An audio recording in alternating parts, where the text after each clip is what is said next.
Welcome back to American Wing Chun. I'm Sifu Matt Wright, and on this video we're going to go over the fifth set of Siu Nim Tau. This is a very short set, so right after the fourth one, of course, 5 comes after 4.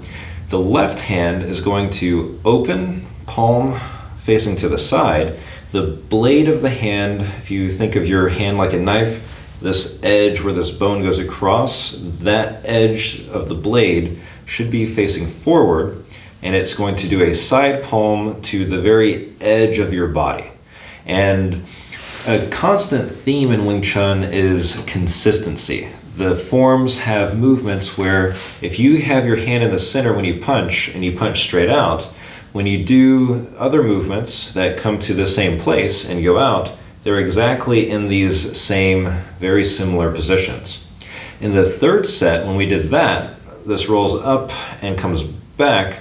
The Wu Sao had the fingertips at the chin height. So it's a fist distance away from the body, but the fingers are at the height of the chin.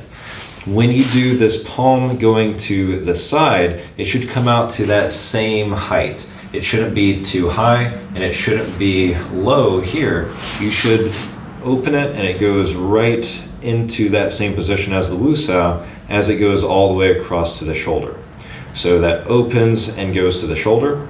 When you bring it back to the center, it's going to turn and come sideways, and the fingers should point exactly out to the side.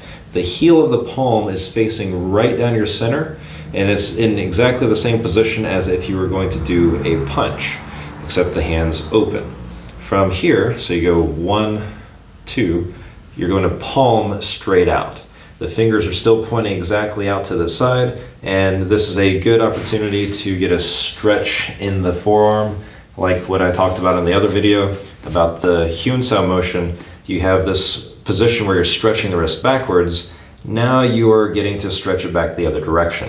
So 1, 2, 3, palm straight forward, hand goes flat, palm up, circles, and then comes back. Then you do the same thing on the right side. The hand opens and goes to the shoulder, comes back to the center in this sideways pointing position, palm straight out where the fingers are still pointing to the side. So it's not pointing up, it's not pointing down, it's pointing to the side.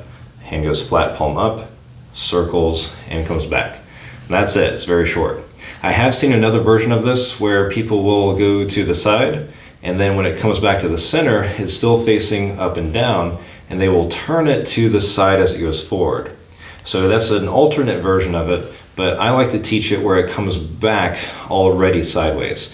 And this particular movement has an application where you can open somebody's defense up and you can slip your hand through to give an attack. So this motion, every movement in the form has an application, including something as small as moving your hand to the center before you go forward. So that's how you do the fifth set, and it's very short. Takes a little bit of practice to make sure your hand goes exactly across. There is another detail.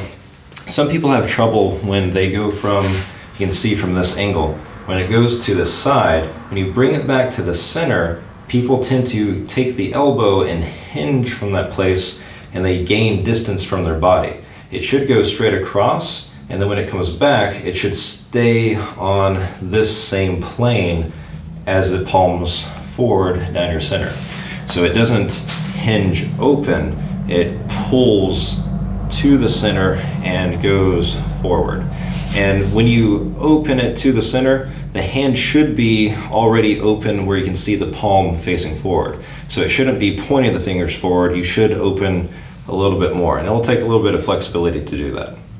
So that's the end of the fifth set. So as always, if you found this video helpful, please give us a like on the video, and if you haven't already, please click the subscribe button and also click the bell button to get notifications for when we post new videos. We still have our Patreon account. If you want to get more detailed instruction or even see our live Zoom classes, you can subscribe to that, and I will see you on the next video.